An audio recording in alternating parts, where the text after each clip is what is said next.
10, 9, 8, 7, 6, 5, 4, 3, 2.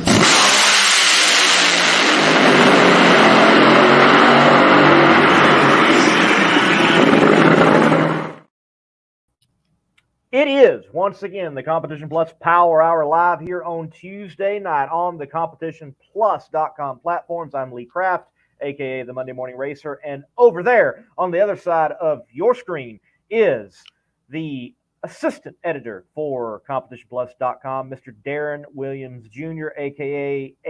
AHRE, American Hot Rod Entertainment, doing some great things in drag racing in his own right.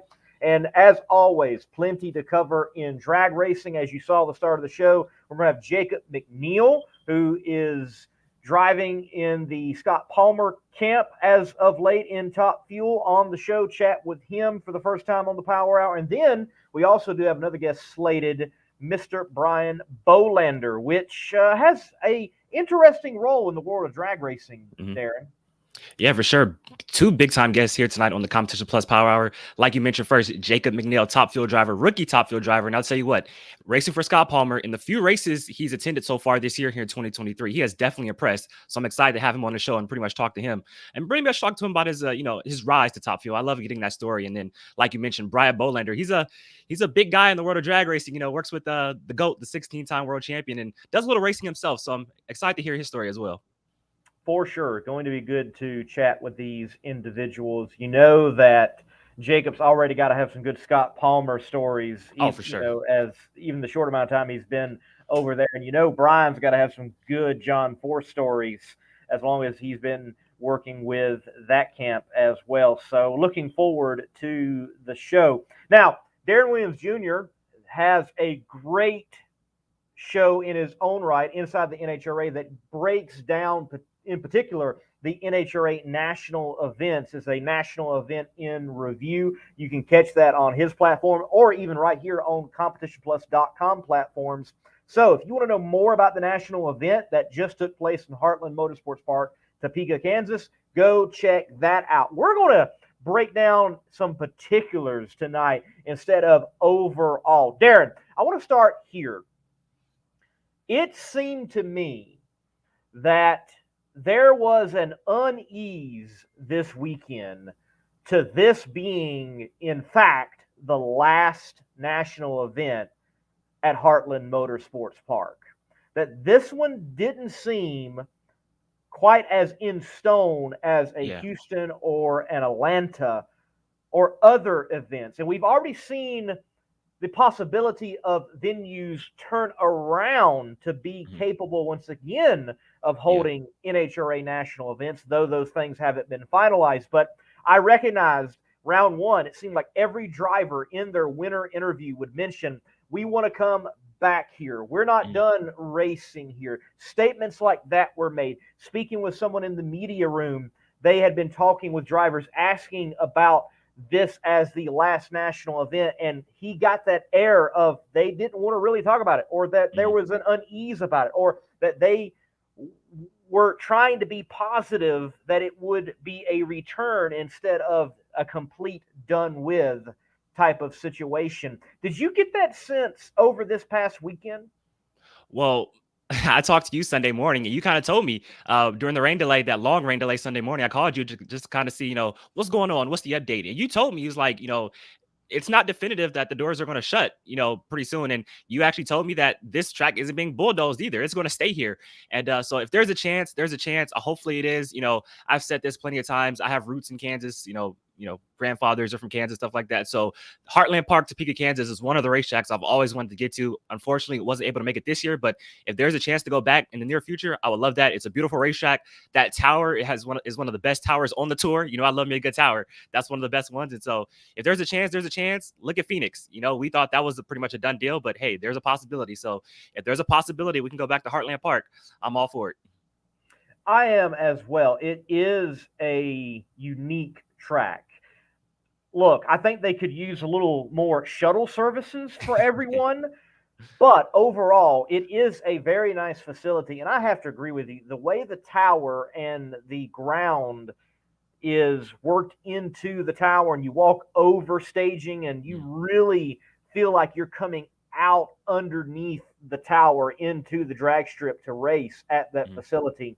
It was well thought out, at least in that respect, and it gives this bigger than life feel when you come into the arena for play. And it just seems like the situation at Heartland Motorsports Park is not fully disclosed. I know there's articles. Yeah. I know we can go read on it, but it just seemed strange. Like, we go into this year, there's been rumors about Heartland Motorsports Park for a while now, as you could find rumors for every track, whether it's New England or Phoenix or Pacific Raceway. I mean, any track has got rumors, it seems like. But we go into this year, and I feel like there wasn't an expectation that this would be the last race. And we get closer and closer and closer. We have news drop that there's the tax issues with ownership and the city itself. And then it seemed like it was only a month ahead of the actual event. Oh, this is the last national event. 2 weeks. Hey, they announced that at Sonoma. It's 2 weeks. There you go. Okay, even shorter.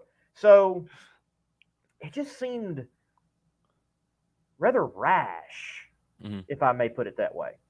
Well, knowing it's the last event, how was kind of like the crowd? Was it a packed crowd either on Friday, Saturday? I know Sunday maybe scared away some fans, but just, did you, what was like that feeling from the fans in the air, at Heartland Park, Topeka, Kansas?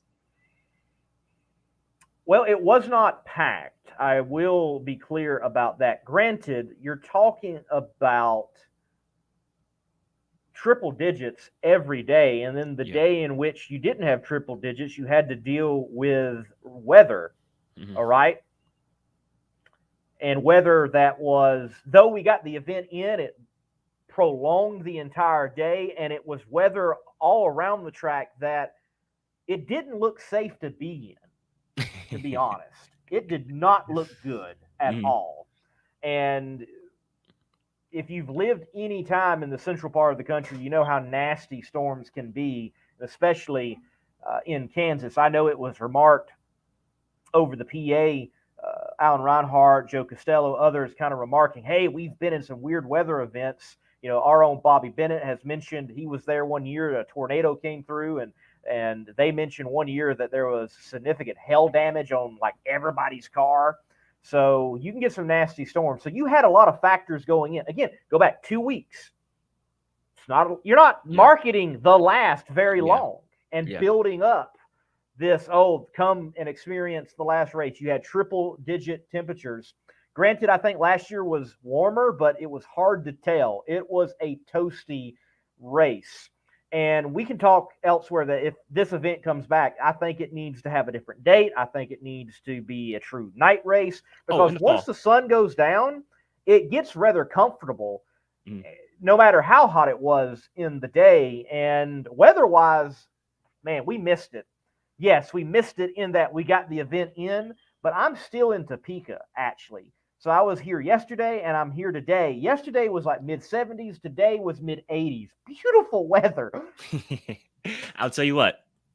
As a drag racing purist, I'm going to say this first. I'm going to go out on a limb and say this was not the last race from Heartland Park, Topeka, Kansas. I'm going to keep my hopes up. I'm not going to say we're going to return there next year or the year after that, but I feel like we will return to Heartland Motorsports Park one day. And as a purist, you say that if it does come back, put that thing, because we know when we get the cool conditions in the Midwest, it is a fire. Put that thing in the fall. I love St. Louis. It's a beautiful racetrack. They've done a lot to invest in that racetrack, but make St. Louis the night race in the summer and put Topeka back in the fall. Let's rip. I don't know if a lot of people agree with me on that. I don't mind. Because I'm like, you can't put too many Midwest races in the countdown. Not too many. No, you could. And look, I don't mind that arrangement. And Drag Racing Central brings up Flying H. There's already the commitment of Flying H Drag Strip that there's going to be a national event there in 2024. You are inaccurate about the distance, DRC. So if you take Kansas City as the main market, you have Topeka about an hour west of Kansas City, roughly. The Flying H Drag Strip, you're looking at an hour east from Kansas City. So there's roughly 2 hours apart. Yes, you can have those function with each other. there's been parallels to that in drag racing, just even recently, Atlanta, Charlotte, 2 hours apart. Or, yeah, roughly 2.5, 3 hours apart. So you can do that. It is not a situation where the tracks would be too close to one another. Would you have to space the dates out? Yeah, I think you would have to do that. But you're in a part of the country that it's not hard for these teams to get to from Indianapolis. It's a day's drive. You can do Brownsburg to this market in 7.5, 8.5, 9 hours, 10 hours, possibly with a rig. So it's not bad on the teams at all, whether it's Flying H Drag Strip or it's Heartland Motorsports Park, Topeka. And I just have to wonder, I took a harder look this time at what is around Heartland Motorsports Park. A lot of people, they want to say, oh, housing, it will probably go there. I don't think housing would go in that area. It's quite industrial. Right across the street is a Wrigley Mars production facility, like literally M&Ms and gum are made there. And you have warehouses and an airport. So what makes sense is something industrial, such, obviously in our day and time, people would throw out Amazon or something of that nature. But I don't see housing going in there. And on the tax argument that the city might have, I'm not sure why, well, you would be arguing taxes concerning the property. And this is a bigger dive overall, because most of the time, if you have anything industrial go into a situation, those places get what? Tax breaks. So you wouldn't be getting tax revenue anyway. This all seems deeper, is what I'm getting at, because you had driver after driver make note that, hey, we want to come back here. Hey, we hope this isn't the last one. There was not that air of this is a done deal. It felt like we can fight and this can turn around and this can change. We'll see, though. So what you're saying is we're not getting the full story of why exactly Heartland Park is kind of going away for now. Well, I cannot say definitively as in I know, but it just seems like that's the case. Yeah. No, I got you. Now, like I said, that's a beautiful racetrack, man. I've never been there, but just seeing it from TV and, obviously watching on TV, having the final rounds at night, how beautiful it looks at nighttime. We've seen nighttime racing all the time, Friday night qualifying. We see it all the time, but it's just something a little different when it's something on the line and there's, it's competitive. I love it. And so it made the event way more dramatic. And I hate that the fans had to sit through the bad weather, but I feel like it was a fitting in to that iconic race, like I said, for now. Because like I said, I'm going to keep my hopes up. Yes, it was fitting. I know people had to wait. It pushed back production on media things. That's why I'm still here in Topeka. Topeka's not a bad place to be, but nonetheless, still here. And glad that we got it in and ended on that note in what may very well be the last. But great racing across the board, and the teams, give them credit. They turned things around and they got back up to the line and they ran cars, and it was close drag racing all day. The finals were spectacular. Yeah, honestly, they were great. Pro Stock, Funny Car, and Top Fuel. What great finals! And the media center at Heartland Motorsports Park is not in the tower. Matter of fact, I made this mistake the first time I visited there last year. I went to the tower and it's empty, like cobwebs are in this room. And I'm like, well, this is not where the media is now, is it? The media room is in the race control tower for the road course. So where the flag stand is for the road course, behind the scoreboards for the drag strips, that's where you are watching the drag racing angled. And it was an interesting view. Yes, a bit challenging at night to see because of the glare inside, but you could see the header flames of the nitro cars coming at you. And you get the pop of the parachute and the winding down of the supercharger and the moan and the death rattle of the nitro through the lights. It's an interesting place to take in a drag race. Don't forget the sound delay too at the top end. That's another cool part about it. You get the little sound delay, how they take off. You don't hear them you hear them like a half second later. I thought that's always cool. And also, oh, we're gonna say? Dude, I love that. When I'm at top end at Funny Car Chaos and there's a big nitro car and it launches and that delay, it gets me every time. I love it. You hear it on the speaker first before you hear it in actually real time. I love that. Yeah. And also too, just speaking of towers, like that tower looks best at the top end. I saw some pictures on social media, on Facebook and stuff like that. I may have been Breyer or you or Bobby, but seeing just that tower all the way in the distance on the starting line, man, it was kind of epic. Gave me the chills, honestly. That's what I said. We have to go back. That's a beautiful racetrack, beautiful tower, just all around great facility, and hopefully I can make it there one day. I hope so. And that's another thing. Oftentimes, as NHRA fans, you hear, "Oh, not going to have a national event," and the automatic thought is that this track is done for. Yeah. No, that's not the case. It seemed that, yes, racing is going to continue at Heartland Motorsports Park. What type of racing? I'm not sure. I assume drag racing. Remember, they even hold a divisional and regional, the original double divisional. They might even still hold that, but just not the national event. No telling what is in store for that facility. Remember, it is a functional road course as well. Yeah. So it just, something seems off. That's all I'm saying. No, I agree, man. And like I said, we could beat a dead horse on this, but I'm gonna keep my hopes up and hopefully they return. Like I said, I'm not saying it's going to be next year or the year after that, but I feel like that we will return here at some point. I do. Yeah. Because it's just not final like a Houston or E-Town or Atlanta and stuff like that. It just doesn't seem final. So I think if there's a chance, there's a chance. It's too beautiful of a racetrack. We'll see. For sure. John McNeil, to answer your question, this is how the show normally operates. The first guest comes on around 9:30 Eastern time, 8:30 Central time. And Jacob will be the first guest of the night that we chat with. Darren, what did you notice in particular from the weekend, or what else in the world of drag racing? Well, I'll tell you what, you asked me that question, and my connection goes out. But so I'll tell you a little story. Sunday morning, can you hear me okay? Yes.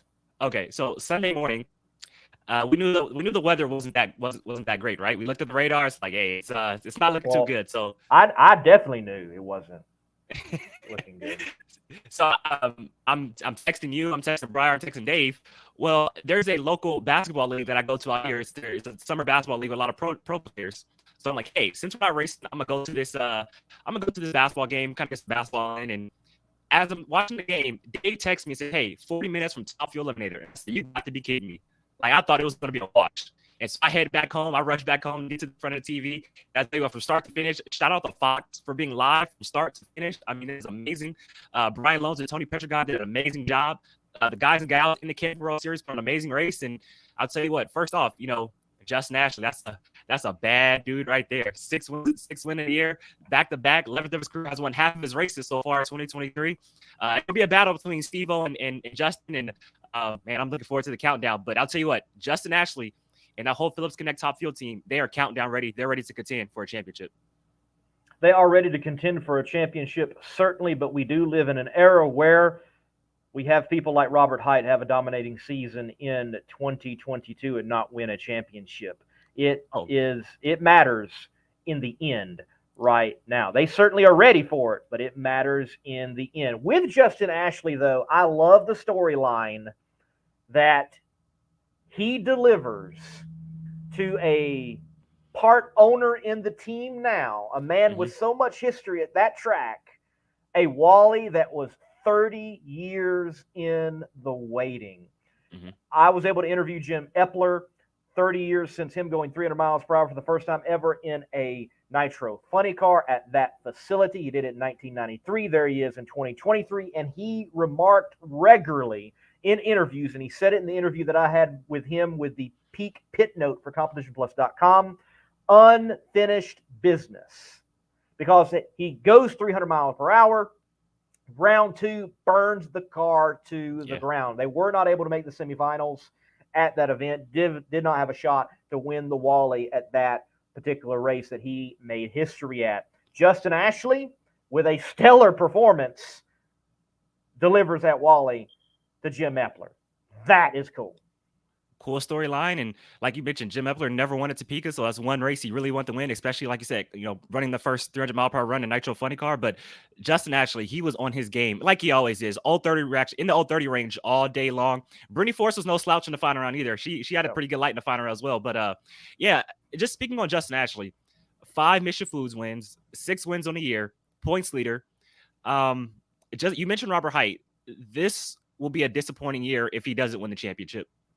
at this point. It's shaping out to be one of those years, and I'm hoping he can pull it off, especially how it ended last year. I would love to see Justin Ashley, get that championship, but it's going to be tough. Like you said, it matters what you do in the final 6 races. Steve Torrence, very consistent, lost on a whole shot this past weekend, but he's going to be right there. I feel like Brittany and David Grubnick, they're going to get it together, hopefully, once the countdown starts.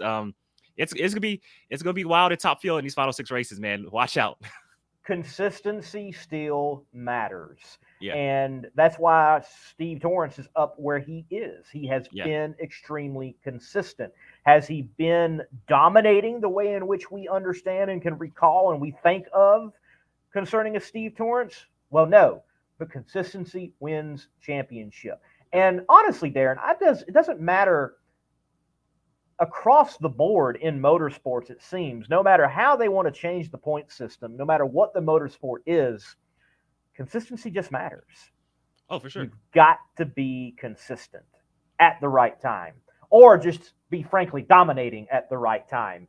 And we'll see. We will see. We have definitely got a great battle ahead of us in Top Fuel in the championship. How great is it that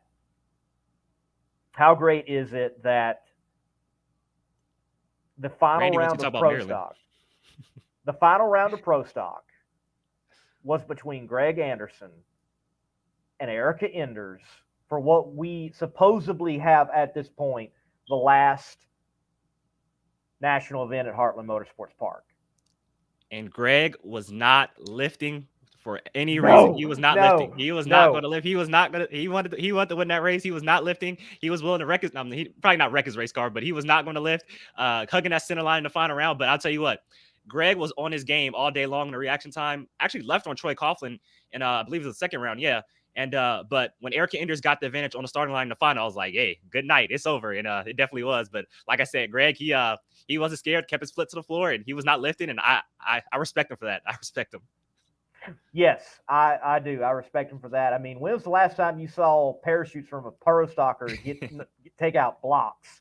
That was certainly, he was not lifting. He was not lifting. And, I think there was a lot of people that felt that way in a lot of respects.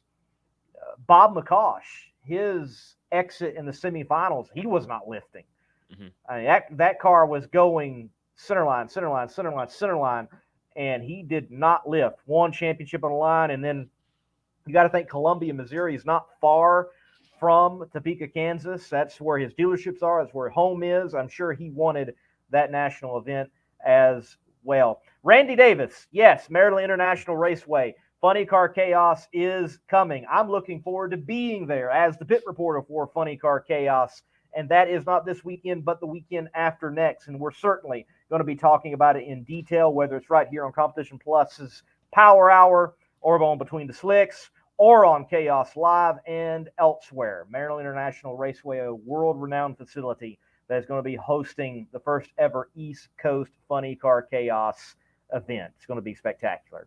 Hey, I tell you what, I respect Randy for that. He was like, we're about to talk about Maryland on this show. We're about to talk about Funny Car Chaos. I'm not going to let you not talk about Funny Car Chaos on this show. I respect him for that.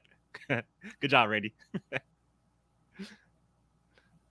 Yes, Andrew, round 1 of Top Alcohol Dragster was a slaughter. If you were at the top of the points, it was absolutely wild. Darren, you there? Yeah, I'm here. Okay, cool. Yeah. Thought you froze on me. No, I'm good. All right. Yeah, you'll know if I freeze because I can see it at the top of my screen. I get like 3 little bars and it goes down to like 1 or 2. So I'll let you know. I'll be like, hey, can you hear me? But I'm good. You're good. Okay. Yeah, I'm good. Yeah. All right. Yeah. Hey, we talked about Top Fuel. We talked about Pro Stock. But what I really wanted to get to was Nitro Funny Car, the Plastic Fantastics. Bob Tasca, exclamation point in the final round, 388. Car didn't get to the finish line on all 3 runs from round 1 into the semifinals, but made a full run in the final round. Aaron Brooks, Todd Okahara, they've had something to prove coming into the season, and they've been proving that. And I'll tell you what, I talked about it on Fox. That celebration from Bob Tasca's kids, that was one of the best celebrations. You got the girl sticking her tongue out to the Fox camera. You got the other dude doing a little L to the Fox camera. Really cool celebration. Celebrations at night are a lot more cooler and more dramatic. I'll say that. Does he have what it takes to win the championship? Ooh, Sheesh. Because this time last year, I can remember he was on fire. He was on fire. And I believe it was the year before that in the summer, he was on fire. And I believe the year before that, he was on fire. And the year before that, he was actually probably literally on fire and wasn't actually having that great of a year. But nonetheless, we see this from Bob Tasca, no matter who is turning the knobs. And certainly, he's got capable individuals in Aaron Brooks and Todd Okahara. But can we finally see the Ford win a championship in Bob Tasca? I want to see it. I'm a Ford guy. I grew up in a household that you heard the Tasca name well before even Bob Tasca was out there in a funny car, because Dad was in the pro stock scene with the Ford Motor Company back in the day. I want to see it. But even I asked last year in the media center, is this the year, Bob? Do you have the team? And he said yes. And he's not the champion. Lee, what does Ford stand for? Just curious. First on race day. First on race day. Okay, I heard something else, but nah. Yeah. Nah, but talking about Bob Tasca, obviously great driver, can get the job done. Like you said, was hot the previous summer. I was hot in 2019 as well. Was hot last summer. I wouldn't say he's particularly hot this summer, but he gets a win at Topeka, Kansas. Obviously won the Epping in Bristol race earlier this summer. I just feel like if they can just be, like we talked about, consistency with Steve Torrence, if he can be consistent and go around and kind of cut down on those early round losses, I believe they can have a chance. I'll tell you what, I said this on Inside the NHRA last night. Aaron Brooks, I've always been a fan of his. Why? He's a very aggressive crew chief. He is not scared to go for it. Todd Okahara, another one of the baddest dudes in Top Fuel Eliminator. Todd Okahara, tough year with Tony Schumacher last year. Aaron Brooks, kind of a journeyman. He likes to help out a lot of small teams, but now with Bob Tasca, I feel like both those crew chiefs have had something to prove here in 2023, and they're going to be on it. So watch out. I think Matt Hagan and Ron Capps are the most championship-ready teams, including J.R. Todd, because J.R. Todd's on the rise, but you can't count out Bob Tasca. I had chaos obligations when yourself and Mr. Bland had J.R. Todd on the show a couple of weeks ago. I definitely wanted to be a part of that show. J.R. Todd and that team, there should be another award for them in what they've been able to accomplish. We saw the rise, then there was the speed bump in John Force running over them, and now they have overcome that and rose above even where they were. And they've got an impressive run happening right now, and I don't think they're out of steam in any way, shape, form, or fashion. I think they're still building it. So look out for that side of Coletta Motorsports. The other side, maybe not. You said it, I mean. Semifinal in Norwalk, semifinal in Denver, final round in Seattle, win in Sonoma, semifinal in Topeka, Kansas. I actually had a graphic on Inside the NHRA. I wish I would have uploaded it for this show, just comparing the first 8 races to the last 5 races. Like I said, they are on the rise right now. And let's not forget, that whole DHL team, they're known for getting hot late in the season. Remember they did it in 2015 with Dale Worsham, that great comeback when Worsham and Beckman went at it for the championship in 2015. And let's not forget, J.R. Todd did it in 2018 as well, taking out Robert Hight, who, again, Robert Hight seemed like he was the championship favorite in 2018, but J.R. Todd came out of nowhere and took it from him. So that DHL team is not new to getting hot late in the season. Let's see if he could do it again in 2023 and history repeats itself. Very well might be the case. Darren, anything else before we get our first guest in of the night, Mr. Jacob McNeil? No, that's about it. Like I said, excited to get Jacob McNeil on. I believe he's around our age as well. I think he's like, late 20s, early 30s, and I'm 29 years old. So really excited to talk about him and his rise in his career. So what's up? I might be the senior member here for one of the few times. How does 40 feel, man? How does 40 feel? Oh, wow. Yeah. I'm joking. Yeah. You're 5 years plus joking. Yeah, good job there, man. Good job. That's like that. I'm joking. Who is that? Kevin Hart, and I never can remember his name. Don Cheadle. There we go. Yeah, that reality. Dang. Yeah. Thanks, man. Well, on that, folks, we're gonna take a break, kick Darren out, and bring Jacob in.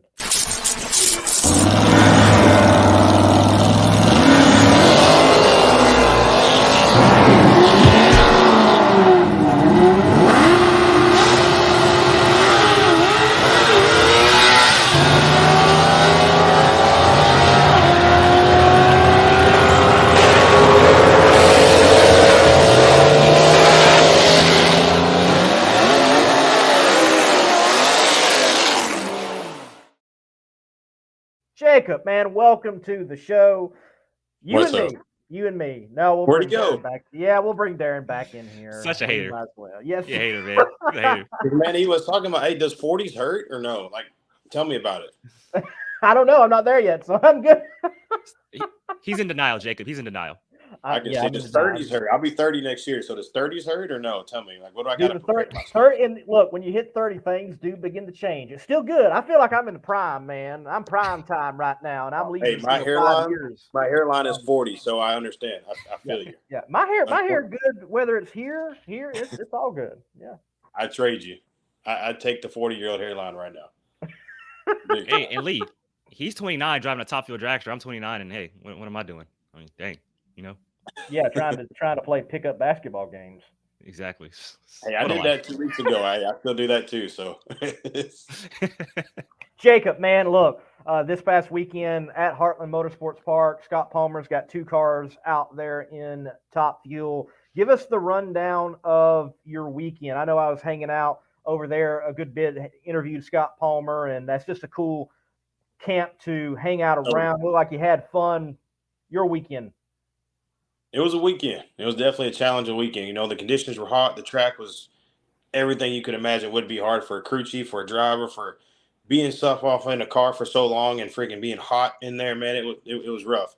It was a successful weekend. It was a learning weekend, and man, we had our bumps like any other team does. You know, my boss did really good, Scott, man, with the PBRs. Dude, you wouldn't believe how cool it is to know that you're part of a team sponsored by the PBR. And I asked Scott and I asked the guy that was there with him if they're letting me on a bull. And Scott kind of looked at me. I was just like, look, man, I'll do it. I'll do it for the team. And the other guy kind of looked at me. I think they've lined me up for Memorial Day or something next weekend to be able to get on a bull. So I might not have any top fuel races scheduled kind of around there in case I kind of get, tossed around like a rag doll. So we're going to see how that goes. On that. Looks like I have lost like Darren completely. Yeah, getting on a bull, that is certainly some interesting marketing. I mean, you, Scott, all used to the nitro bull, but a real life bull, that certainly actually does have a mind of its own, and they can be nasty creatures. I've worked in agriculture with bovines, and they can tear you up even when they're not really attempting to. Oh, yeah. Same way with the top fuel car. They got the minds of sometimes, talk to a lot of drivers. You're kind of, that car, you're in the seat just kind of holding on. That car steers you a lot. It's got a mind of its own a lot. Big time. I thought that was pretty cool. So obviously, Scott Palmer debuts the PBR car in Topeka, Kansas this past weekend. Ironically, my dad was actually at PBR in Anaheim, California this past weekend while it was going on. So I thought that cool kind of connection was really cool right there. Jacob, we saw you make your debut at Charlotte earlier this year. I wouldn't say kind of came out of nowhere, but you really impressed. I would say that showed great car control, really good on the lights and stuff like that. Went at it from the first round. Just kind of talk about your journey to where you are right now and kind of like your rise to top fuel. Man, it's been a long, long ways coming. Started out like from being that kid going to the racetrack, with all the guys like me. We started out, we didn't have, too much money to go do stuff. So when I got to go to a race, I was up probably at 4:00 in the morning as a, 8-year-old kid trying to go to stuff. I got to see my first one in Dallas. I don't know if you've seen the pictures, that first interviewed me, did everything else with Robert Hart. I've got a picture where I'm this tall, he's this tall. Now we got another one where it's the complete opposite. And man, it takes a lot of work. I drove junior dragsters as a kid, got up in the bracket racing world, and I had, do bracket racing my bread and butter. I'll bracket race for the rest of my life, no matter how long away shape form goes about it. And then I got a real good chance with Randy Meyer in the last year. I got to get my license with Top Alcohol. Then I got to race Vegas, qualified for Vegas, and I wound up running my teammate Sackman first round. Kind of went off good. And then over the offseason stuff, I got a real good buddy named Fred Spell. He hooked me up a lot, kind of talking back and forth. I said, man, this is what I want to do. This is what I've worked my entire life for, working my butt off, all the hours working in the oil field for my company, starting my company, being able, to be able to afford to do this stuff. And man, these cars, like my biggest thing, like my boss entered, dude, these cars just eat money, and their money. Like, dude, I had a $200 blower belt destroy an $8,000 injector. So man, these things just eat crazy money. And then man, he introduced me to Dale. Dale let me come out. I got my license with Dale Worsham in Formosa out there in California.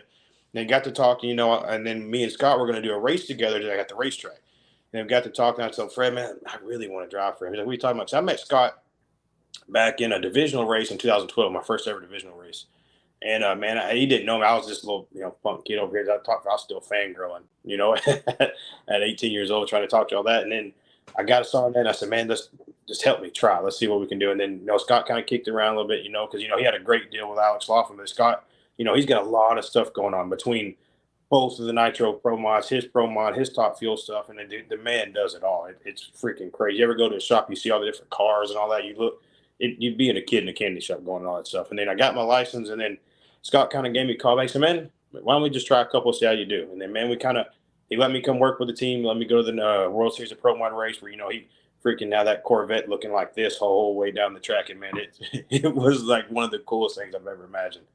And then I got to go to Florida with him, work on the team a little bit there, kind of getting the groove, feel everything. They let me make a pass there, kind of because, man, these Top Fuel cars, the biggest question I could ever ask people, like, man, what's it like? What's it this? Or how's it like this? Like, man, there's nothing I can look down in a person like I meet at Pizza Hut or the Charlotte and say, man, it's like this or this. Until you actually get in the car and you strap yourself in and you go up and they crank that 11,000 horsepower motor, it's nothing you could have ever imagined. I could tell you what it's like. And then, it was kind of kicked around to Scott, dude, Scott, he'll out of nowhere like one day, I think it's a good idea, man, we'll just run with it. He called, hey, we're going to go to Vegas. I was like, and this is like a Wednesday. I was like, okay, good, let's go. And then, we couldn't get entered because you got to, by Monday and all that kind of stuff. And then, all right, well, we're going to go to 4 wide. We're going to get you in there. We're going to show these guys we can do this. I was like, I'm all for it. And I ain't going to lie, I probably cried a little bit when Scott told me and tell me. I was like, dude, I've worked my entire life to get to have this, to be in this position, to be strapped into a Top Fuel car. And, dude, I'm probably one of the most luckier people ever to get to do it because it's when a person that was an idol of mine, a person that, like I said, I had the first division race. I met him. I fangirled. I was trying to get way better. I was racing in the race, and all that stuff. And then we made a couple laps in Oklahoma, there told us getting interested. And, man, I could still tell you of every second of everything I did Charlotte Friday night. I can tell you how many times I went to the bathroom. I can tell you the underwear, the socks I was still wearing. I could tell you the stuff Scott used to tell me. And every time I know my car crew chief, Rick DeCousin, before he straps me in, what he says to me, what goes through my head, and I could tell you how far the car went. Man, the day was like a fairy tale to me.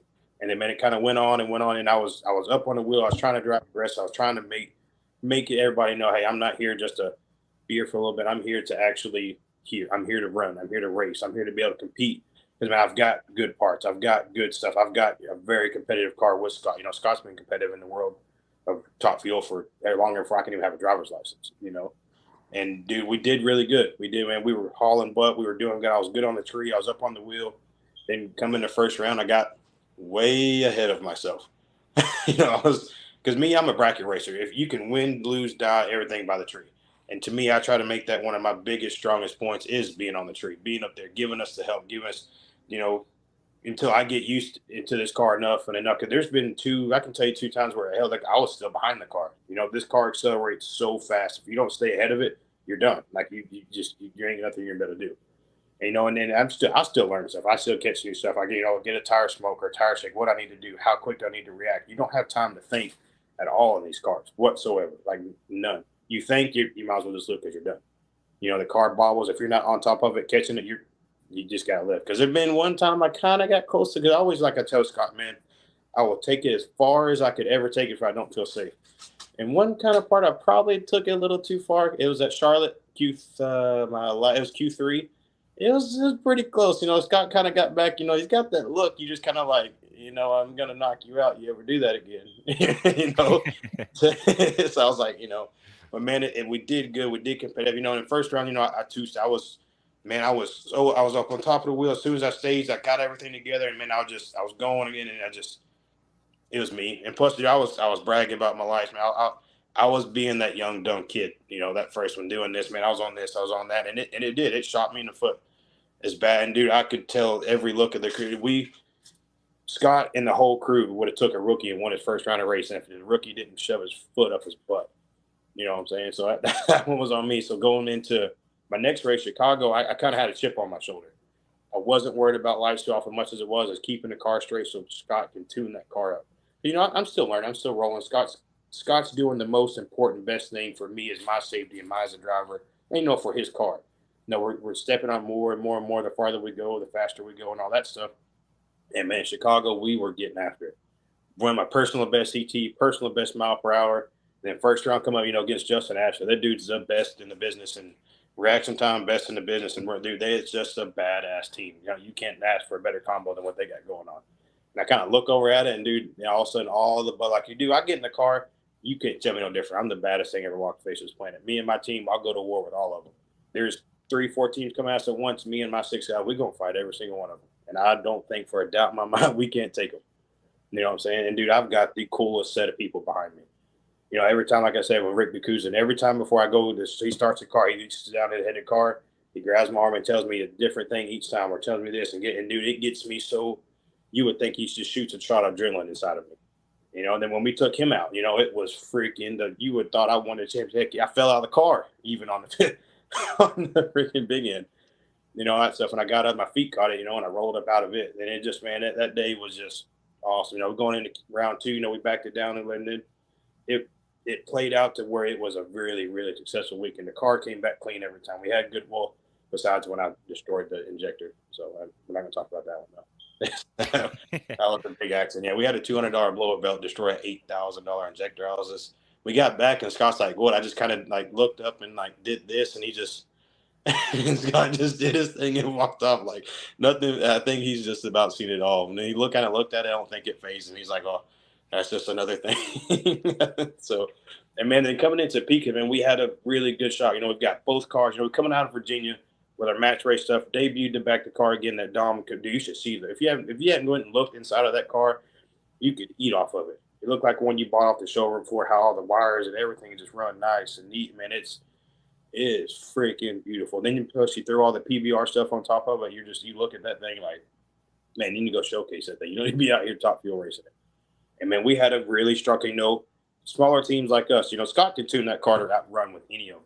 Literally any of them, if he want, he can make sure we can run 370s high. He can do that. We had a hot, tricky condition weekend. This is a terrific time for us to go out and go some rounds and put some dent in some people's stuff coming out.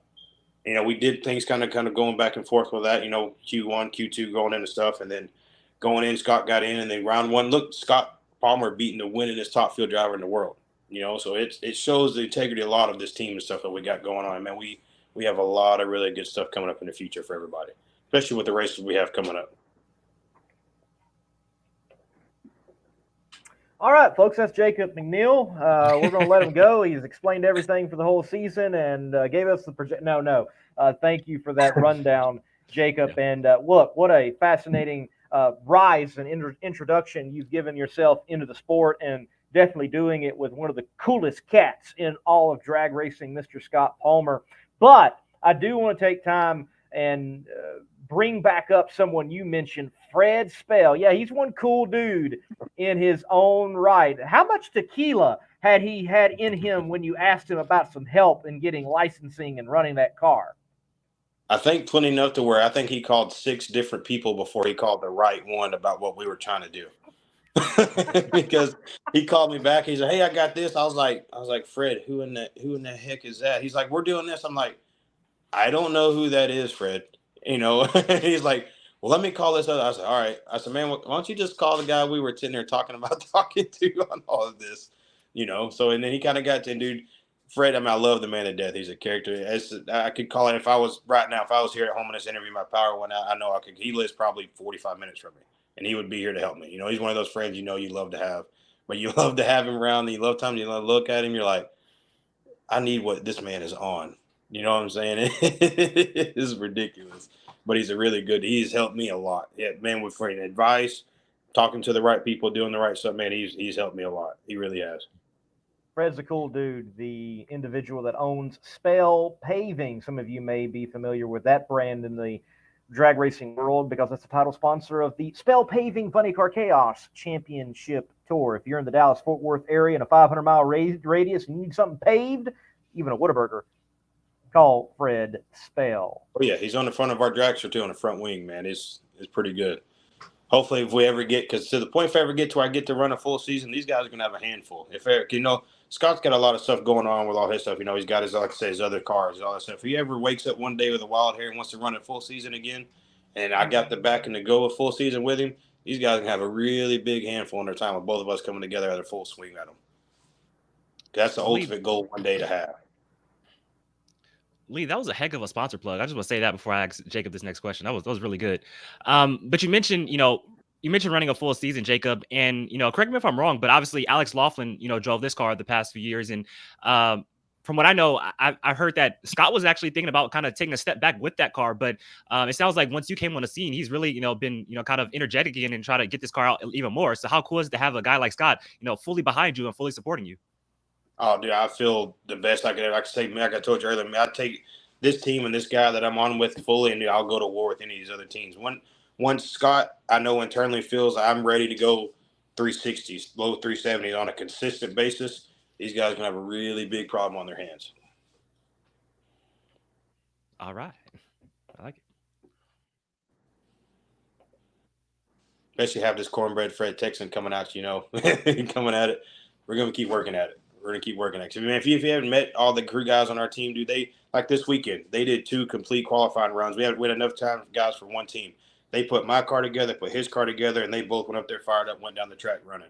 If you can take all them other teams that barely made up there with just one team, our team did it with one team and 2 cars. Tell me how that's not one badass set of group guys right there. And then Scott and Stu tuning both of them. I kind of go up there. I try to. I've got a notepad full of notes, full of that. I kind of go up there when they're tuning. So that's what I want. I want to learn how to actually tune. Why we make this head gasket call. Why are we running this much time? And why is this buoy on this set of boost for this much? Or are we taking this much primary weight off the clutch? And I think I'm making Scott's hair turn into what mine looks like up here because I'm up his butt a lot, dude. And then when he's up there in his peace time area, trying to make sure these cars are running right. Darren, I can tell you that Scott Palmer was missing Bob Z. Bob Z was taking photos for National Dragster instead of working on the team.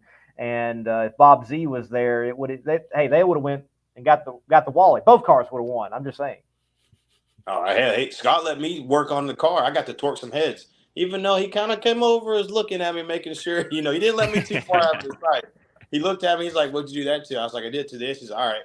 Then he would kind of turn around and see what I'm doing. He'd come back, "What are you doing?" That I tell him, "I'm doing this." He kept a watch. Like, he let me spread. I'm a little peacocky. He'll let me fly sometimes. He let me spread my wings a little bit, but he had his eye right there on me the whole time, make sure I didn't mess nothing up.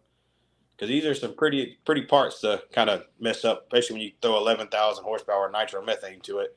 Then you got a driver like me that wants to do nothing but go fast. So you put all that together, if you don't do it right, you're gonna have a really big boom somewhere.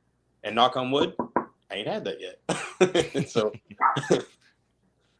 Jacob, back in the Lone Star State, you did mention that you're in the oil field industry. Break down your enterprises and what you do exactly. Man, I'm the owner of Poseidon Oilfield Services. Man, we do subcontracting in the oil field. Then on top of that, we do production, flowback, well testing, drill outs, all that kind of stuff. I'm more or less the completions and the production side of the oil field. First you got the really big drilling rig, drills the hole in the earth, does all what it does, and you got the big fracking company comes in, throws the dynamite down the hole, throws the dirt down, and gets all this stuff rounded up, and then they set plugs coming up for us to come to the drill out, and then we get everything, the oil, the gas, and the water up out of the ground, send it through separators, separating all the oil, the gas, and the water through the baffles, and once we get rolling just enough, we send it down the pipeline to facilities, and it gets picked up, treated, and sold to the world. That's kind of the gist of what we do. We go from Louisiana all the way across Texas, New Mexico, and Colorado is all the work where Poseidon does work at. I think that's really cool. You think about Steve Torrance and the Capco boys, kind of, their main business kind of help funding their top field passion and top field career. I think that's really cool. You called yourself a drag racing fangirl earlier, fanboy, fangirl. A lot of people in the racing industry kind of see me in the same way. You see how I got all the John Force diecast in the background. As you can see, I'm a big John Force fan too. We're obviously the same age, like you said. Fanboy. Oh my goodness. Why is he such a hater? You see how much you be hating? Such a hater. It's because he's not in his 20s no more, man. He's just That's right. I have matured. I see the world differently. See, like a lot of people, man, if you're hanging around me like a week, I haven't got to meet you. Devin, I mean, you can ask, him like, man, I'm probably I'm just a big oversized kid, at the racetrack. Once everything kind of gets together, I get strapped in that car. It's all business. Like, it's the biggest thing. I'm there to beat. I don't care who's in the next lane to me. If I look back at Scott, he looks up at me. I feel like I could conquer the world. You know what I'm saying? If I'm next to Tony Schumacher, I'm next to Brittany Force, I'm next to any of those guys. Beginning of the season, we're getting our feet wet. The more we get on, the more we get in, the more I keep learning, the more Scott keeps trusting me going, and he just kind of turns that knob up us a little bit more. We're going to be somebody to contend with here after too awful long. And those people I've been fangirling over, all this because the kid knew and all this kind of, because, dude, my first race, I went and talked to Robert like as soon as I got there. Because I talked to him, I met him in Vegas when I got my Vegas, and when I drove for Randy. He said, "Hey man, this is what I'm doing." And I actually saw me. He looked at me and he remembered me. I was like, "You know me? Like you know my name? Like you know who I am?" Kind of going all that kind of stuff. And then man, getting to do all that stuff. And then now, like I met Scott. He's been one of my freaking heroes for the longest time. And getting to do what I've dreamed of in my whole life with a hero of mine, dude. It's you wouldn't believe just how freaking cool. And then being entered in the same race, warming up my car, then getting to stand out and seeing my boss's car, that guy that I've wanted to race with my entire life, right there next to me. And then sometimes him looking at me, shaking his head like, why am I letting this dude in my car? Because, I sometimes do some dumb stuff. So, but man, I try to have the most fun as we can at the race. But once I climb in that car and have that helmet on, my mama can be in the next lane. I'm about to tear her head off. That's all I'm looking for. That is. Yeah, you can. I know he shook his head, but whenever you go to a race with me, man, if I'm not outside either playing around or messing or joking with somebody, you would look at me like you're just literally an overgrown sized child. Like I was eating fruit roll-ups and a Dr. Pepper when some of the kids came up and they looked at it like, I'm not sharing this with you guys. I'm sorry. Like it's just not happening. Well, you mentioned that obviously hanging with Scott Palmer, and like I said, cool sponsors. You got the PBR. Last year, he had Maurice DuPont in the money team. Bringing big time sponsors to drag racing or helping facilitate that race car last year. Can you kind of fill us in on some PG Scott Palmer stories you can tell us here on the show? Oof, how many? Do I have time to tell you all of them, or do you want the cool ones? The cool ones. Oh man, let's see. A funny one or a one where you almost kicked me out of the car? Hey, let's talk about the cannon. Let's not talk about the cannon. Well, I want to know what the cannon is now. Man. Like, we're Well, okay, what about the microwave? What did I do to? Oh man, that microwave was an accident. But no, we're working on guys, and all the guys. I like to work. I'm a worker. I work every day. I'm the owner. I work more hours than most people are waiting during the month. We're at the track, and I was like, I'm going to take all this clutch stuff off with Jim, and I was talking, and being that young dumb, not paying attention, I took the line off the cannon for the clutch, and that's a big no. And then once I realized what I did, I was like, oh my God. And then everybody walking around, hey man, who took the clutch off the stuff? And I'm sitting here with the biggest eyes. And Rick, Rick's the car chief. He looked at me. He could tell by the look on my face. He's sitting there shaking his head like, you did it, didn't you, Funk? And I'm just not saying a word, the whole time. Then Jim gets there. Jim, the dude's a mastermind, but he's a clutch guy. And they all clutch that in. When he starts doing, I left the whole camp. I went to the bathroom, when they were doing that. It came back, and it was all good. And Scott kind of walking around, hey, man, you doing all this? I was like, yeah, man, I can do this. He said, yeah, you can do the clutch too. But he took the line off. I was like, damn, he really knew about that. I was like, crap. I didn't think Scott knew, but he knew. He knew. Big time. There wasn't no getting out of it. I couldn't think of something to be like, oh, yeah, the man knew. And he kind of just looked at me.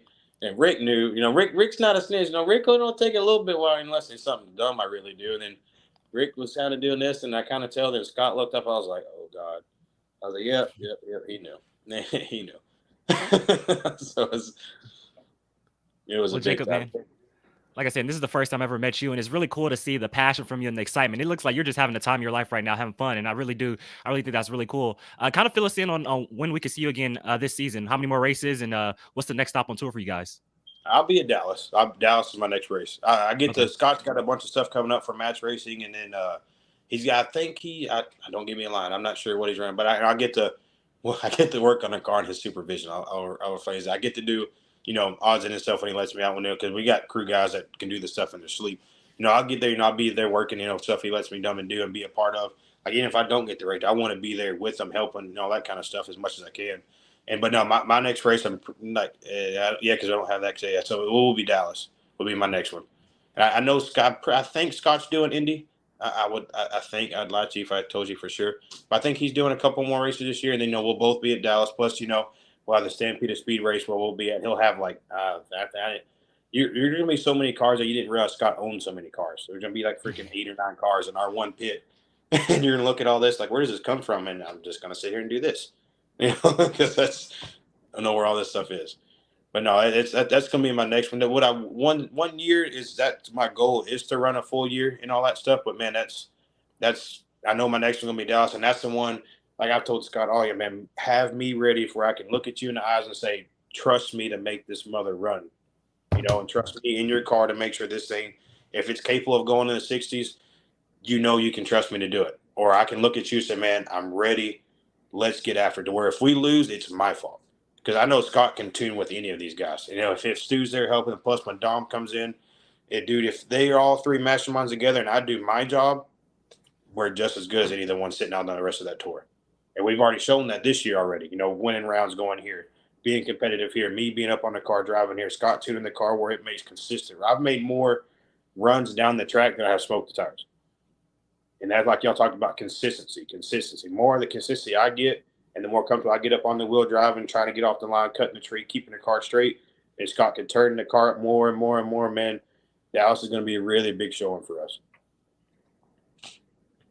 He wants that cowboy hat from the fall. I tell you right now, if I win Dallas somehow by the grace of God, something's going to get burnt to the ground. Well, that's not an uncommon occurrence with Scott Palmer racing. Yeah. I'm talking about like sideways. Like they'll have a big party here, and then you're gonna look at me like, what in the world is he doing? So you're just gonna see woof. Like I'm not saying like a Jim Ween shot the kid in a nitro or nothing like that, but it's gonna be something pretty big. I want to swing for the fence every then bracket racing. Me and my my stepdad Dale do a lot of stuff. Rick DeCousin bracket races with us a lot now. I gotta get my car back together. We're gonna go to that $1 million race next month, man. Our biggest thing is don't go up there and try not to lose. Go up there to try to win. And I feel like once Scott can look at me and just that man know deep down in that freaking soul that's 15 years old, just like mine, even though he's a little older, but we ain't gonna say he has a heart of a 20-year-old, and knows that he can lay down on that car and trust me, knowing that we're gonna be a pretty tough team to look over and be like, oh, it's just that team. And no, you're gonna look over and see us and you're like, holy shit, we need to get after this car because they're gonna be right there too.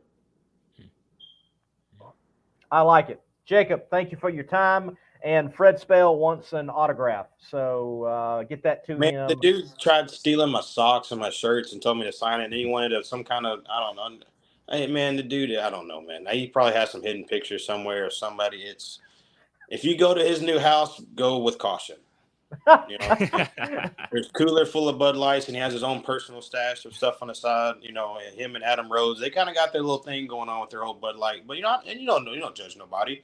It's what makes him happy, so you're happy for him. You know what I'm saying? It's what's good for him. That's right. Fred, we need your autograph. Thank you for all your support. Jacob, look, thank you for your time on the show. We look forward for your rise in the sport. Keep working on it, man. I appreciate it. We're going to keep swinging because I've got a lot of good help. Now I've got I don't have sponsors, like I kind of funded out of my own kind of deal. We're going for sponsors now. I've got Miss Ellen and Miss Courtney kind of helped us on this past week, and we've got a pretty big proposal deal coming up, man. We're going to start swinging for the fences now. So you see something pop up with some cool stuff. It's not going to be PBR cool, but probably that's hard to beat. That's really hard to beat unless you get Donald Trump on the car or something. That's really hard to beat. But we're going to be coming for the fence. I've got a really good team behind me, man. I've got a really great car owner, car tree, like everything that Scott could ever imagine for a rookie driver to be with. We got a lot of big stuff about to start swinging for the fences for. Stellar. Man, take care. I'll see y'all soon. I appreciate y'all. All right, man. Good to talk with Jacob McNeil. Obviously, as you can see, a good personality out there in the fuel ranks, and hopefully has much success because success will get him on camera. The personality will come out, and guys like that are good for the sport of drag racing. We need that man winning. No, for sure. And like you said, he's having the time of his life. You could tell from all the stories, you can see the passion in his eyes, and he wants to go out and do good. Like, he's not shy about it. He wants to go out and win, and I fully support him. And like I said, I wish him the best. Much success to Jacob McNeil. For sure. Look, we got the second guest in the green room, Mr. Brian Bolander. We're going to bring him on, and I think it's only fitting, Darren, that we play which commercial? Peak commercial. Right. Yeah. If you want to take your vehicle's performance to new heights, you got to give it Peak. Like our original equipment technology, antifreeze, and coolant, our formulas match the vehicle manufacturer's technology requirements so that we have the perfect match for every vehicle. That's one reason why Peak is among the fastest growing brands of coolant in America. We work harder to earn the trust of people like you every day.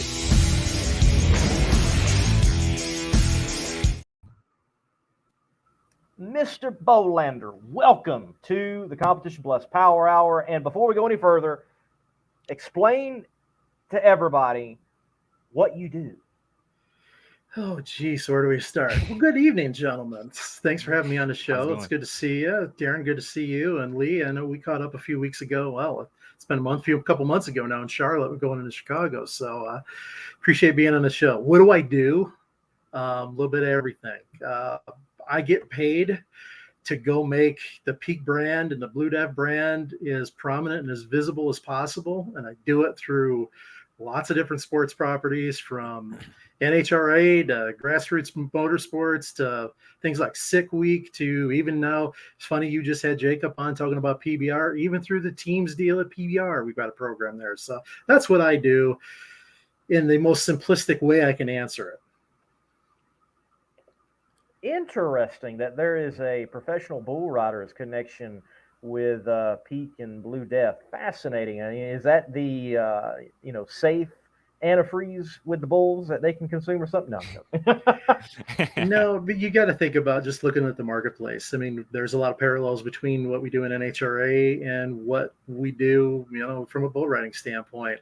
A lot of similar audience, a lot of crossover as far as that goes. What is the common link? All stock contractors have big trucks, and they have diesel trucks, and it's just it's a way of lifestyle. It's I'll call it the Western world, but I mean, there's still a really strong faction of this country that are ranchers and farmers, and this is what they do. They go to PBR events, and obviously the bull riding is the piece of the PBR, but also they're very heavily involved in rodeo. I was in Cheyenne a few weeks ago for the Frontier Days deal there, and it's our guy and gal. So why wouldn't we be there? Right. We live in a mechanized world, and all of these circuses have to get down the road. And getting down the road, well, that is a big part of what Peak and Blue Death are certainly a part of and allow to happen. And there you go. There's that market share. Yeah, exactly. I watched the Peak Pit Note with you and Lee from it was either Charlotte or Chicago, and you said the reason why we're in drag racing is because it's where our customers are at. And you think about the PBR, you think about drag racing, kind of similar audience right there. Correct me if I'm wrong. Before you guys came on full time with John Force, you guys were an associate sponsor the year prior before Castro left. In this, I guess, decade now you've been with Force. How kind of a fruitful relationship has it been teaming up with the 16-time world champion? So you want to go all the way back to the beginning? From my beginning of my tenure with Old World, the parent of Peak, goes back to Jim Yates with Split Fire and Peak in pro stock. Nice. Through the TJ Izzo years, my dear friend TJ, then through all the things we've done with all the sportsman racers, from Fletcher Payne and Dwayne Shields, Tony Fuller at one point we were involved with, Sherman Adcock, and then all the way up to, as you mentioned, the whole John Force era. When you look at it, obviously John's bigger than the sport, and it's hard to say that, but I mean, he is. I mean, if you can talk about drag racing and you mention John Force, people know who he is. They associate the two together, and there really is no better spokesperson for the sport, for the brand.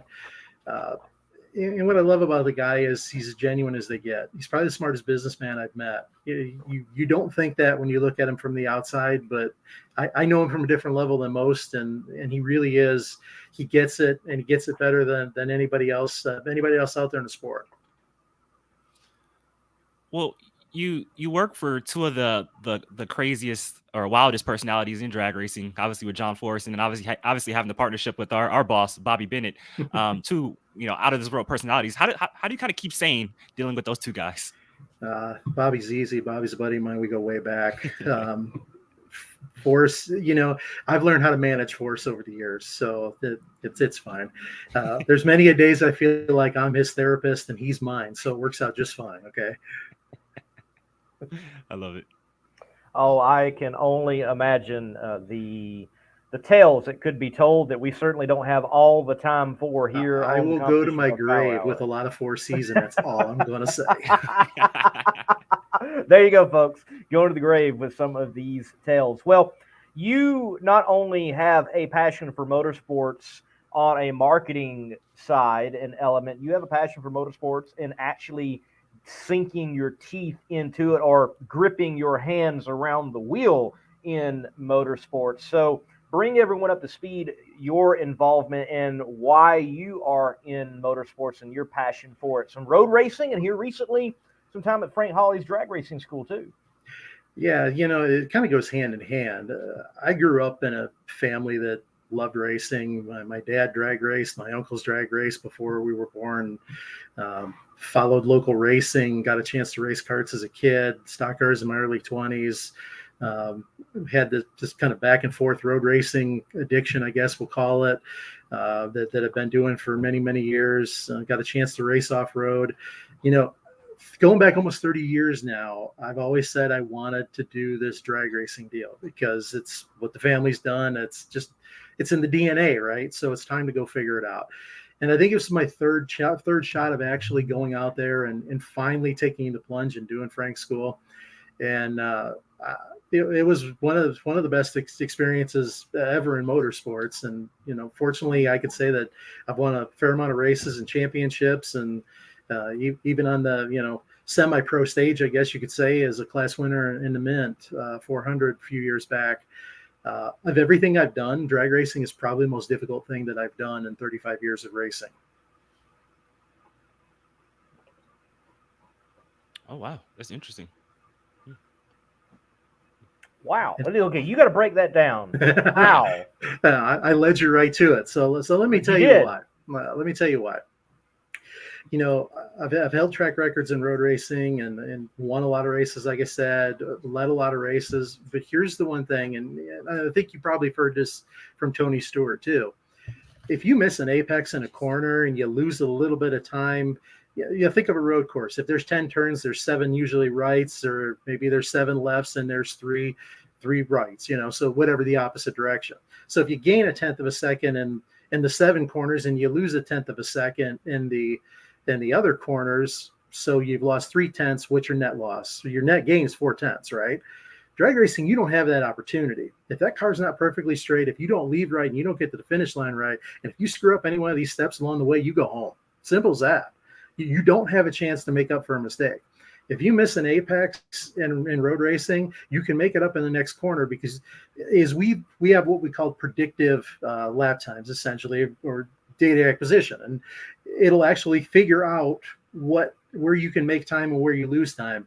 And if you're within a second of predictive, you're about as perfect as you can get, because what it's taking is all the elements of a perfect lap and putting them together. It's not taking the sacrifice to say, if you gain here, you're going to lose it in another place. So that, I think, is the biggest challenge that I had with the drag racing piece. Believe it or not, the hardest thing for me was keeping the car straight.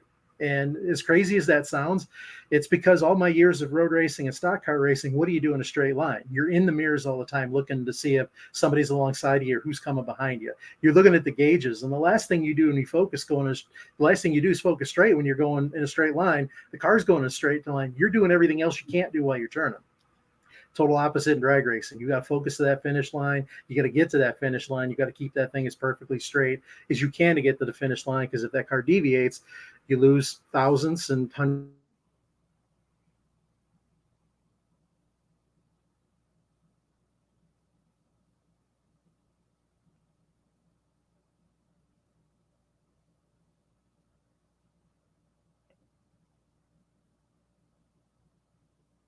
Have we lost him, Lee? Brian is froze on us, it appears. We'll see if he comes back. I was wondering if it was me. I was wondering if it was me. Well, why he comes back, though, I mean, really interesting. Like he said, drag racing being kind of like the hardest, form of motorsport he's done. And I mean, you got to think about it. Alan says it all the time. with road racing or NASCAR racing and stuff like that, you lose a lap, you have time in the race to get that back. Drag racing is sudden death, single elimination.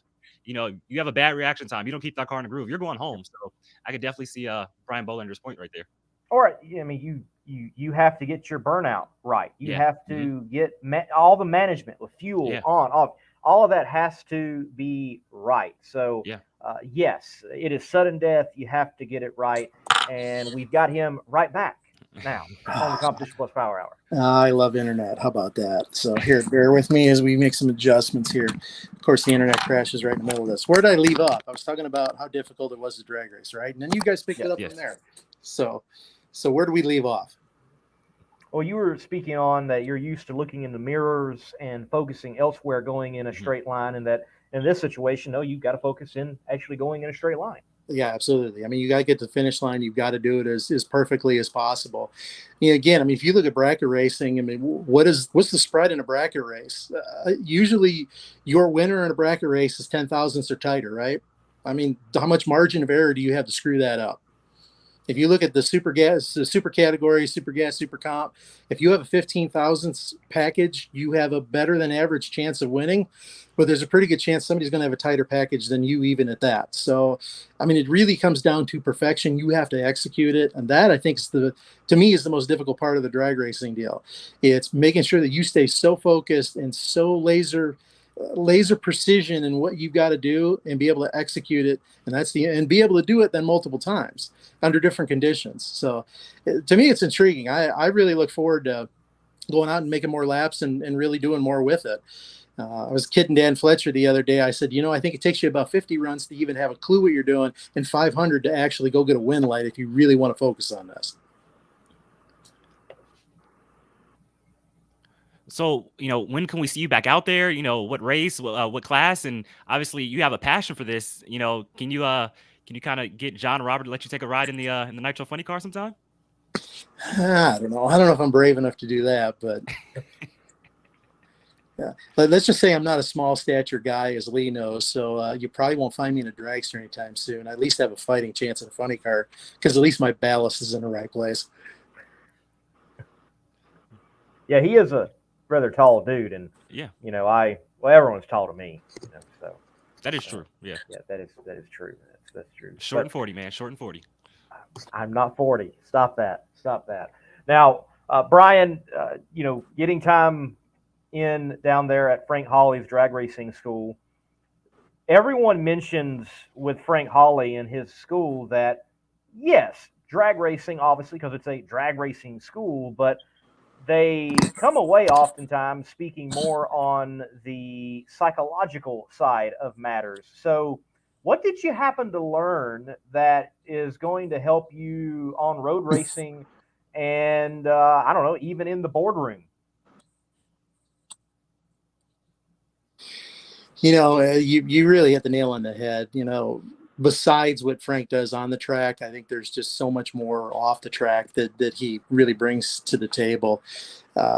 You know, I've been fortunate enough to be around a lot of these different drivers and really see how this plays out and the psychological and the mental side of this. I mean, there's so much garbage that goes on. And when I say garbage, I mean, you look at all the things that happen to the track and all the directions that the drivers are pulled, and to be able to maintain that focus is really tremendous, and it's really challenging. And what really Frank hones in on is that mental side of, sometimes you just got to let it go. Sometimes you got to let go of some of those things that you think are important, but at the end of the day, they really aren't important when it comes right down to it. And, you know, we could go into that in hours, the psychology behind driving these cars and the psychology of life in general, and, you know, where your place is and how you can best maximize what you do. But, you know, Frank's a master at that. He's a master, you know, not only at the on track, but the off track. And, yeah, I can see why he's worked with so many drivers throughout the years and really help them get focused on what they need to do out there to be better at what they do out there, rather than, you know, worrying about the small stuff, the unimportant stuff. And so for people out there who are just curious, and, you know, obviously Frank Hawley's drag racing school is something I've always wanted to try. I've been curious about. Just kind of, you know, take us through a day, or, you know, kind of like how the classes are like at Frank Hawley's drag racing school for people who are interested in going. So, I mean, really, Frank's got everything from one-day courses to, just kind of test the waters all the way through full competition school, which is what I did to go get my super comp license. Uh, Really comes down to this. It's a lot of it is getting to know and understanding the car. When you come in, there's a study guide before you even get there. When you get there, you should know the basic controls of the car before you even get in it and make a run. And then from there, it's making a few runs down the racetrack. And over the course of a couple of days, you usually get 6 runs in a perfect world, barring anything with weather. And then through that, he'll kind of pepper in some of the psychology of it and the details. But what I really like about Frank's school is you learn from each other. You go through everybody's runs. You go through all the details of everybody's runs, what they did, what they didn't do. And it's not to pick on anybody. It's really cooperative learning. It's about how do you learn from somebody else and what they did. And it's great because it builds some camaraderie in the class. And obviously y'all get together afterwards and talk about that and learn from each other and learn from the video. And it speeds up the curve because it's not just your runs. You're watching a group of, 15, 16 other drivers that are there in the class with you as well.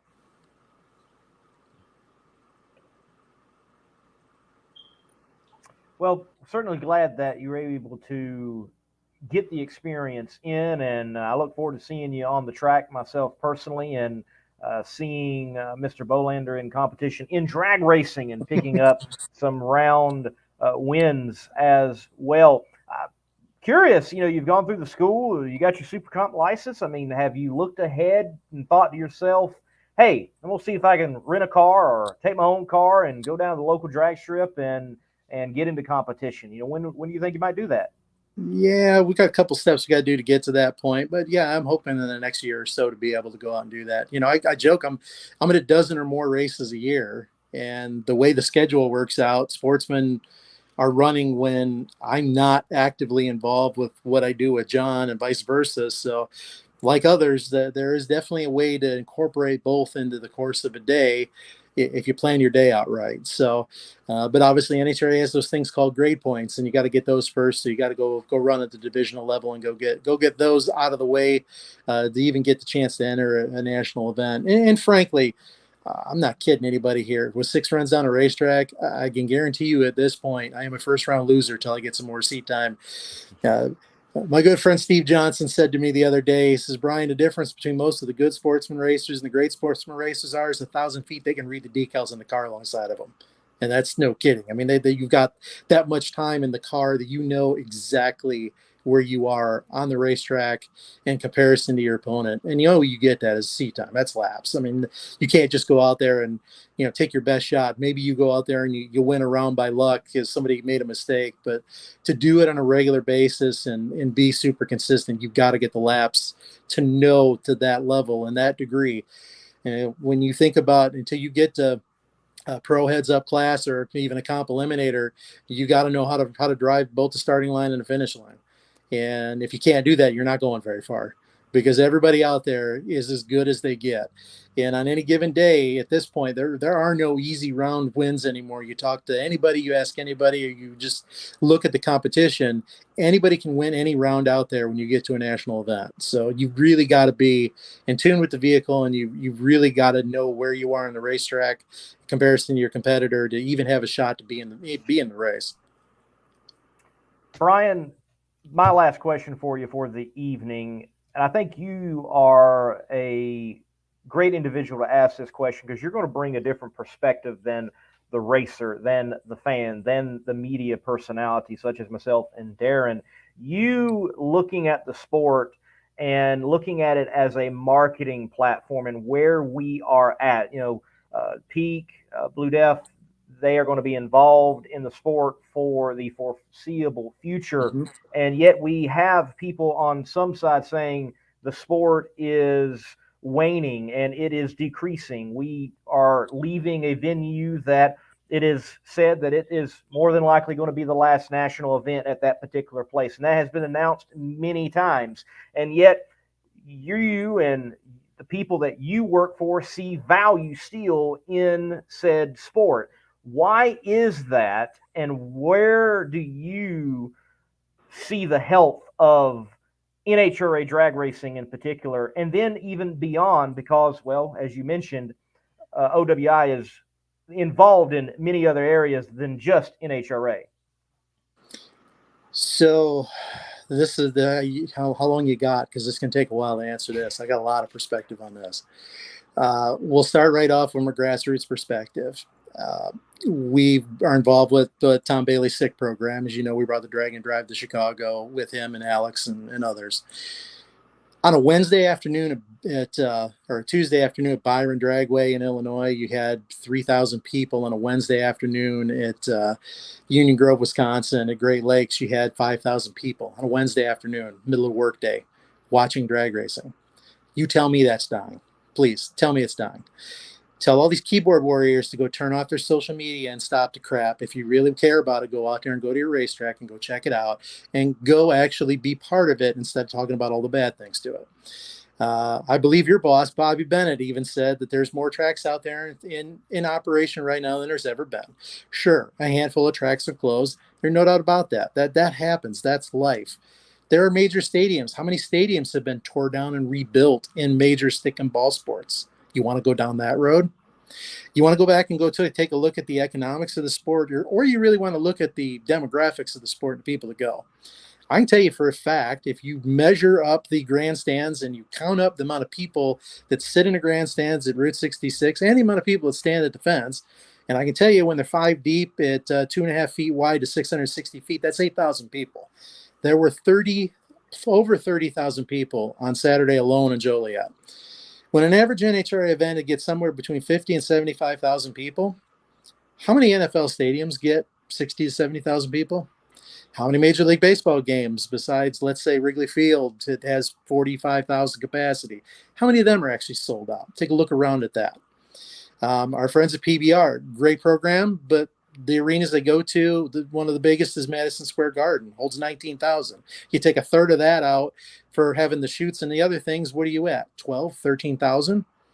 On any given day, a drag race can hold its own to pretty much any other sport out there from attendance. So I'm sick and tired of hearing about how this sport is dying. It is really not.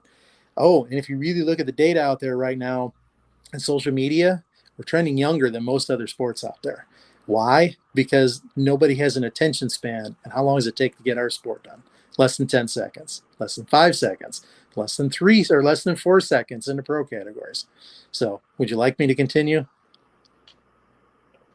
You could, and I would like for you to continue. And again, myself, Darren, you're basically preaching to the choir on this, even though we do have some come on the show and try to be like, it is dying. But I mean, there's so many positives. Being involved in the Dragon Drive scene, man, that is taking off and moving forward in so many different ways. And what a young demographic there, and pulling in the hot rodder and the individual that you're definitely trying to go after, because they're going to influence everyone else. Because if they're putting peak in their hot rod, they're definitely going to have it in their mom's car, so on and so on. Yeah, exactly. And again, look, you can say whatever you will. Sure, we're losing tracks, but let's use Denver as an example. 5 years ago, there was nothing out there. 3 years ago, there's a subdivision there. I mean, can you blame any of these track owners? And I know that that's a sore subject for a lot of people too, but if you have multi-generational wealth because of urban creep that's come in, what do you expect them to do? You can't expect them to keep these things going. But you got to give the promoters credit to say, look, this property that we built on years and years and years ago is worth so much money right now. We can't justify doing this, but we still love the sport, and we're still looking for other places, because there is a place out there where we can bring this back and we can keep it in the market. And that's how you got to look at it. Yeah, it's changing and it's evolving, but so is everything else. Look at baseball. Baseball, we got to be so long in the tooth until they started having the 15-second shot clock, and now a game is done in 3 hours. Okay, so what? It changed. The traditionalists hate it, but sometimes you just have to deal with that. That's the reality of sports and the reality of the world. You just have to deal with the fact there's going to be change and embrace it. And a lot of it's for the better and not for the worse. But unfortunately, we get in our own ways with the small amount of people that out there that, still say this is 1980 and 1990. Look, I grew up on American Sports Cavalcade. All right. So you're not going to tell me against that. I love that era of the sport. But we always evolve and we always progress, and we just got to keep that in mind. And with all of that said, the hardcore DIY automotive enthusiast or the automotive DIYer is in NHRA drag racing. The data proves it out. We sell products to people who work on cars. Where else are you going to go? For sure. I definitely do agree with that. I think it's kind of a mic drop right there, Lee, I would say. I agree. We're gonna end on that one. Brian, look, It has been great to have you on the show. Thank you for your perspective. It's always good to get the perspective of people that are in the sport that we just don't get to hear from often, because we're always talking to drivers. We're always talking to an announcer, and they don't know everything. Well, I appreciate that. Keep up the good work, guys. Again, you're spreading the gospel of the sport and motorsports in general too. It's not just drag racing. It's, here's the thing. Let's get people involved in the sport, whether they're fans, whether they're participants, they're enthusiasts. There's a place for everybody out here. So let's get them involved in some way, shape, or form. Definitely do. I agree. And go by Peak. And go by Peak. So as Forrest says, so I can keep my job and so can he. That's right. That's right. Brian, man, look, have yourself a good evening. Thank you for your time. Thanks, guys. Thanks for having me on. I really appreciate it. Thank you, Brian. Yes, sir. Definitely enjoy getting the perspective from someone such as a Mr. Bolander and others. Like, I love when we have people from the Safety Safari on. I remember an episode way back, we had Dr. Surface on and chatted with him on the Competition Plus Power Hour. Definitely like those episodes. We need to get someone from the NHRA Safety Safari on here soon. They have worked for sure. Butts off this year. For sure. Just everything that goes into it, driving the track, getting the call to drive the track, just everything around it. I mean, that's one really cool job, and they don't get enough credit for what they do. Just from coming in a few days before to get the track ready, that a lot of people don't really know about. Like, they do a lot of stuff, and I would love to get the backstory on that. Yes, for sure. Yeah, people don't realize the work that goes in well before any team shows up to make sure rollout is correct, make sure timing is correct, make sure all of the moving parts and pieces are ready to go. The Safety Safari is certainly involved, and they are the first ones of the circus to show up, and they're most of the time the last part of the circus to leave too. So when you're at your hotel, they're still at the racetrack working after the race. Right. That's right. That is right. Well, Darren, as always, good to be alongside you for this Competition Plus Power Hour. Thank you to Jacob McNeil and Brian Bolander for being our guests tonight. And thank you, Bobby Bennett, for the platform to come on the show and yak it up about drag racing. We plan on doing it again next Tuesday, 8 p.m. Central Time, 9 p.m. Eastern Time. And I don't know what we'll be talking about, but there's always something in drag racing to be talking about, Darren. Hey, don't leave out 6 p.m. Pacific, man. Don't leave us out on the West Coast. All right, don't do that. I'm sorry that it's a industry standard and a way in which we have been brought up that you state Eastern Time and Central Time. Well, what about Pacific Time? Don't leave us out. What about Mountain Time? You leave Mountain Time out. Well, nobody cares about them, so it doesn't matter. Oh, there's somebody in here that's in Mountain Time that's like, oh, okay. I'm joking. Okay. Okay. Yeah. All right. Hey, West Coast fans, thank you. Mountain Time fans, Central Time fans, Eastern fans. We got people watching around the world. Australia. Thank you UK, for everywhere. tuning in. Hit the like button, hit the share button. And we look forward to what is in store for the Competition Plus Power Hour. What's in store for me is I am going to hit the gym, get a workout in, go to bed later on, and keep doing this. Well, working out of a dream in drag racing. I like it, man. I like it. And I'm finna go back and go to sleep. I caught a pretty bad bug earlier today, so I'm trying to stick it out in this show. So thank you guys all for sticking with me. I don't know what I caught, but it's been affecting me this whole show. So I'm gonna head out and get some Z's right now because I'm struggling. You caught something a long time ago. We hope you get feeling better, man. Take care. Wow. Classic car owners, make your headlights over twice as bright with Holley Retro Bright LED headlights. A plug-in replacement for those dim halogen seal beams, Retro Bright maintains that classic look and lasts 6 times longer. Stay safe and click the link below to learn more.